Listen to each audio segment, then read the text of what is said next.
তো শিক্ষা মন্ত্রণালয় থেকে যেটি জানানো হয়েছে যে শিক্ষকদের উৎসব ভাতা তারা বর্তমানে 25% মানে মূল যে বেতন সেই বেতনের 25% উৎসব ভাতা পেয়ে থাকেন। সেই উৎসব ভাতা আরও 25% বাড়িয়ে 50% করার প্রস্তাব তারা অর্থ মন্ত্রণালয়ে পাঠিয়েছেন।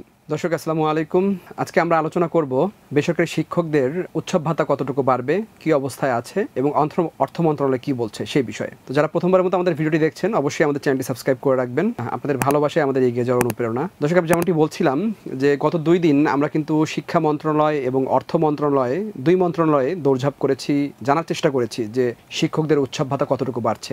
তো শিক্ষা মন্ত্রণালয় থেকে যেটি জানানো হয়েছে যে শিক্ষকদের উৎসব ভাতা তারা বর্তমানে 25% মানে মূল যে বেতন সেই বেতনের 25% উৎসব ভাতা পেয়ে থাকেন। সেই উৎসব ভাতা আরও 25% বাড়িয়ে 50% করার প্রস্তাব তারা অর্থ মন্ত্রণালয়ে পাঠিয়েছেন। শিক্ষকদের যদি উৎসব ভাতা বৃদ্ধি পায়, সামনে যে কোরবানি ঈদ সেই কোরবানি ঈদের আগে যদি বৃদ্ধি পায় তাহলে তারা 50% উৎসব ভাতা পাবেন। গতকাল আমরা অর্থ মন্ত্রণালয়ে গিয়েছিলাম। অর্থ মন্ত্রণালয়ে গিয়ে আমরা যেটি জানতে পেরেছি, তো অর্থ মন্ত্রণালয়ের কর্মকর্তারা যেটি জানিয়েছেন সেটি হচ্ছে শিক্ষা মন্ত্রণালয়ের প্রস্তাবনা তারা পেয়েছেন, তবে এই প্রস্তাবনা তারা হচ্ছে পর্যালোচনা করে দেখবেন যে তাদের আসলে বাজারে ঘাটতি পড়বে কিনা, কিংবা এই 25% উৎসব ভাতা বাড়ার কারণে, বৃদ্ধি পাওয়ার কারণে আসলে শিক্ষা মন্ত্রণালয়ের কত টাকা প্রয়োজন এবং সেই টাকাটা তারা কিভাবে মানে আর্ন করবেন বা কোথা থেকে পাবেন, কোন খাত থেকে নেবেন, সেই বিষয়গুলো তারা বিশ্লেষণ করবেন, পর্যালোচনা করবেন। এরপরে তাদের যে পুরো উইং রয়েছে সেই উইংয়ের সাথে সভা করে আলোচনা করে এই শিক্ষা মন্ত্রণালয়ের যে প্রস্তাব সেই প্রস্তাবে উপর তাদের মতামত দেবেন।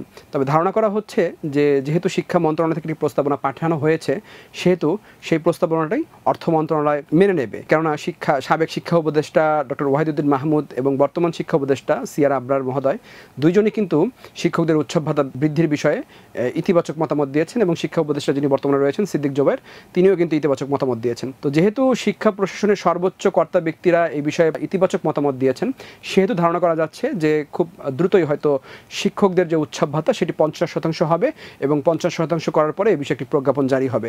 এবং আমরা আশাবাদী যে আপনারা হয়তো আসন্ন যে কোরবানি ঈদ সেই ঈদের আগে হয়তো আপনারা উৎসব ভাতা বৃদ্ধির যে প্রজ্ঞাপন সেটি পাবেন এবং কোরবানি ঈদে 50% উৎসব ভাতা পাবেন।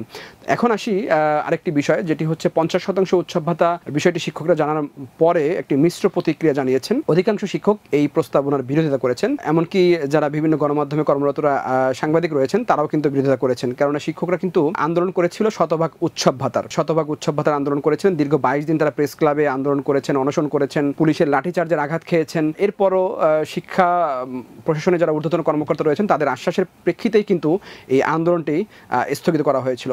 তো আন্দোলনের স্থগিতের পরে গত মার্চে যখন বিদায়ী শিক্ষা উপদেষ্টা ডক্টর ওয়াহিদুদ্দিন মাহমুদ ঘোষণা দিলেন যে শিক্ষকদের উৎসব ভাতা বৃদ্ধি পাবে এই বাজেট থেকেই, তখন কিন্তু শিক্ষকদের মধ্যে একটি উৎসবের জোয়ার বয়ে গিয়েছিল। তবে সেই উৎসবের জোয়ার কিন্তু ভাটা পড়েছে। শিক্ষকরা কিন্তু খুবই মনক্ষুণ্ণ এবং খুবই কষ্ট পেয়েছেন এই 50% কথা শুনে, কারণ তাদের দাবি ছিল 50% উৎসব ভাতার। আপনারা নিশ্চয়ই জানেন যে শিক্ষকরা কিন্তু বেতন পান মাত্র 12,500 টাকা। প্রবেশ পর্যায়ে যারা শিক্ষক আছেন তারা মাত্র 12,500 টাকা বেতন পান। এই 12,500 টাকার 50% কত হবে? সর্বোচ্চ 6,250 টাকা কিংবা তার থেকে একটু বেশি হতে পারে। তো এই বোনাস দিয়ে বা এই পরিমাণ টাকা দিয়ে তারা কোরবানি ঈদে কীভাবে কোরবানি দিবেন? তারা যদি ভাগেও কোরবানি দিতে চান তাও কিন্তু পারবেন না, কারণ আমরা জানি যে বর্তমানে যে বাজার মূল্য সেই বাজার মূল্যে অনুযায়ী একটি গরু যদি আপনি কিনতে যান আপনাকে 1,20,000 1.5 লাখ টাকা পর্যন্ত বাজেট ধরতে হয়। তো আমি ধরলাম যে একজন শিক্ষক ভাগে কোরবানি দেবেন, তাহলে তার ভাগ আসলে কত টাকা আসছে সেটা আপনারাই ক্যালকুলেশন করে নেবেন। এখানে আসলে নতুন করে বলার কিছু নাই। আমরা আশা করব যে শিক্ষকদের যে বিষয়টি রয়েছে শতভাগ উৎসব ভাতা সেটি পুনর্বিবেচনা সরকার করবে এবং শিক্ষকদের যে উৎসব ভাতা সেটি শতভাগ করার নতুন প্রস্তাবনা অর্থ মন্ত্রণালয় দ্বারা পাঠাবে। তো আসলে এটি কতটুকু সম্ভব সেটি পরবর্তীতে দেখা যাবে। তবে আমরা সরকারের কাছে উদাত্ত আহ্বান জানাচ্ছি সরকার যেন শিক্ষকদের যে প্রাণের দাবি শতভাগ উৎসব ভাতার সেটি যেন মেনে নেয় এবং এই বিষয়ে যেন তড়িৎ পদক্ষেপ নেয়। সকলকে ধন্যবাদ।